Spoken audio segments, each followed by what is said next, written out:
Hello students, so I hope everyone is safe and sound, and also even though we are not going to have the face-to-face lectures with you all, as you all are aware, we are going to deliver all the lecture materials online. So make sure that you watch each and every video, because from each and every video, as I always say, there would be a question when it comes to your final exam.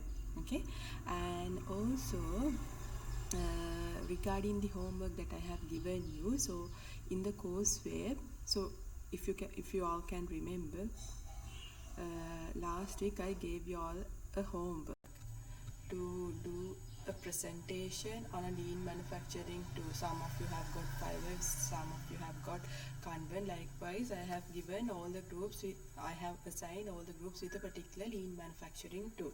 So since we are not in a position to do a presentation face to face, what I want you to do is that you have to upload a written document based on the particular lean manufacturing tool that you have got. Suppose that you have got 5S, so you have to do a small report on that, explain as to what is meant by 5S and what are the advantages and disadvantages of the particular lean manufacturing tool. I'll show you what I have uploaded in your course web. So make sure that you be in touch with CourseWeb, not like in the usual days.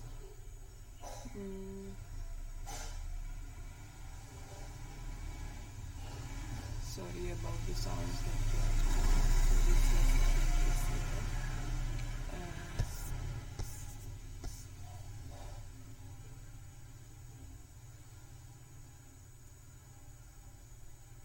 So here, this is your course web page. Here I have told you the given message is written here. So once after you have you are done with your report, you have to submit your report to this particular link, Lean Manufacturing Tools. Okay, so make sure you drop your report here by 21st of March 2020. So today we are going to look at, today's topic is demand forecasting. Okay, so when it comes to demand forecasting, so these are the learning objectives for the day. You should understand what is demand forecasting. At the end of the day, you should understand as to what are the steps in demand forecasting, what are the different methods available for you to forecast the demand, and to understand why demand forecasting is important. So what do you exactly mean by demand? So what is meant by demand is, it includes the answers for the questions like what products to produce.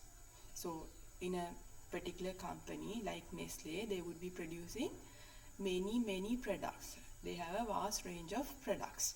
So what is the exact product that you are going to produce, in which quantity, and for which geographical area? Likewise, those questions would be answered in when it comes to demand. So what is exactly meant by forecasting? So today's topic is demand forecasting. So you should know what is meant by demand and what is meant by forecasting. Demand simply answers the questions like what products to produce, how many people to hire in order to produce the particular products, how many units to purchase, how many units to produce. Likewise, those questions would be answered in demand. So what is meant by forecasting? Forecasting simply means you are going to predict the future, or else you are going to estimate in the future. This would be the demand. Alright, so demand forecasting simply means that you are going to predict the future of a particular product as to how much to produce. In order to produce, what are the inputs needed and in which quantity are these inputs needed. So demand forecasting. Forecasting customer demand for products and services is a proactive process. So this demand forecasting is not a reactive process. We call it as a proactive process. Before it happens, we know. We are ready before something bad happens. So it's a proactive process of determining what products are needed, where, when, and in what quantities. So when you are sure as to in what quantity, where a particular product is needed, it's easy for you to plan the particular process. So we say it's a proactive process. Consequently, demand forecasting is a customer focused activity. So always when you are forecasting the demand, we focus on the customers. So demand forecasting is also the foundation of a company's entire logistics process. So even in the first lecture I have told you this logistics process is the foundation when it comes to supply chain management, but those two concepts are two different concepts. So when it comes to demand forecasting, the demand forecasting is said to be the foundation when it comes to logistics processes. It supports other planning activities such as capacity planning, inventory planning, and even overall business planning. So this demand forecasting is important for you to plan several aspects. May it be the overall business planning, may it be the capacity planning, or may it be the inventory planning, this demand forecasting is said to be the key. So why demand forecasting is important? So here it says demand forecasting is important for planning and scheduling production. So in order to know as to how you are going to plan your production, you should first know what would be the demand in the coming years. So we say for planning and scheduling production, demand forecasting is important. In order to acquire input, suppose that once after we have forecasted the demand, you find out that when it comes to the month of November, there is a drop in the demand for a particular product. So in that case, you might not need to acquire the inputs as it was needed in the earlier months. And also, same as that, when it comes to the seasonal times like Sinhala Hindu New Year, there is a high demand for the products like clothing. So in order to cater that particular demand, how we are going to acquire inputs is again, acquiring of inputs is happening based on the forecasted demand and making provision for finances. So when your demand is going to get fluctuated, you know as to in which month you need more finances, in which months you need less finances. Likewise, you can do planning with regards to finances also when you are doing the demand forecasting. And also when it comes to formulating pricing strategy, so how you are going to price the strategy. Are you going to give a discount for the customers, especially if you have once after you have forecasted the demand, and if you have identified that there is a drop in the demand in a particular month, you can adjust the pricing strategy accordingly. You can give a discount for the customer so that the demand could be increased. As well as if the forecasted demand is low, that means there has to be a certain reason, maybe because the price is high. As the price is high, the customers may not be willing to buy your product. So in such cases, you can make alterations to your pricing strategy, as well as by using the advertising strategy also, you can keep the phase in your demand. Okay, so suppose in the month of September you identify that once after you have forecasted the demand, maybe using the time series method, so you identify that there seems to be a drop in the demand. So in such cases, you can plan your advertising strategy ahead, and you can have very attractive advertisements going in different channels so that it would have a certain attraction from the customers to buy your product. So these are the steps involved in demand forecasting. So when it comes to demand forecasting, it's a process. So there are several steps inside. Just like in the other processes, in demand forecasting also there are certain steps that you have to follow. The first step is that you have to specify the objective. So when you are forecasting the demand, there are two ways that you can forecast the demand. You can forecast the demand for the firm, or you can forecast the demand for the whole industry. So that you have to specify initially, whether you are going to forecast the demand for the firm or whether you are going to forecast the demand for the industry. And the second step is that determining the time perspective.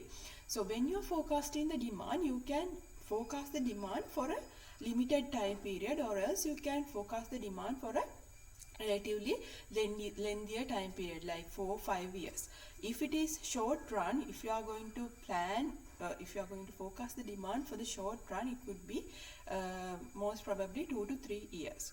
So when it comes to short run, we can assume that some of the variables are going to get constant. For example, we assume that if you are going to forecast the demand for the short run, the consumer income is not going to get changed. But whereas in the long run, there is a possibility for the consumer income to get changed.